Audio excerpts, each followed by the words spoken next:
ఏం జగదీష్, ఈసారి ఏంటి సమస్య?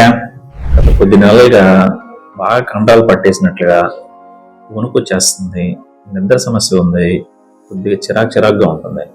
ఎక్కువగా ఇంట్లో ఏమైపోతుందో అని ఆలోచన, ఆర్థిక సమస్యలు, పిల్లలు చదువుతున్నారా లేదా, వాళ్ళ ఆరోగ్యాలు ఎలా ఉంటాయి, మా ఆరోగ్యాలు ఎలా ఉంటాయని ఆలోచించారు. ఈ ఆలోచనలతోటి బాగా ఇబ్బంది పడిపోతున్నాను సార్. సో మీరే ఏదో ఒకటి చేయాలి. అర్థమైంది.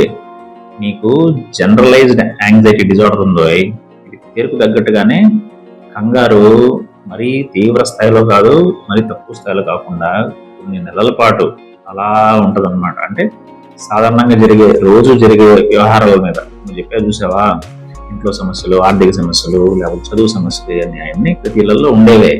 కానీ కంగారు పడక, దీనికి చక్కని వైద్యం ఉంది. టైంకి మందులు, సైకోథెరపీ తీసుకుంటే సరిపోతుంది. Thank you sir. చూశారు కదండి, మన జగదీష్కి జనరలైజ్డ్ యాంగ్జైటీ డిజార్డర్ ఉంది. దీంట్లో ముఖ్యంగా ఎకనామిక్ ఓవర్ యాక్టివిటీ ఉంటుంది. అంటే గుండె దడ ఉండడం, వణుకు రావడం, చెమటలు పట్టడం, కంగారు, ఇవన్నీ. కాకపోతే రోజు జరిగే సిచ్యువేషన్స్ మీద ఉంటాయి. ఇంట్లో సమస్యలు చెప్పారు కదా ఇందాకైనా, ఇంట్లో సమస్యలు, ఆర్థిక సమస్యలు, లేకపోతే చదువు సమస్యలు, రోజు జరిగే సమస్యలు. వీటికి త్వరగా మనం ట్రీట్మెంట్ తీసుకుంటే వెంటనే బయట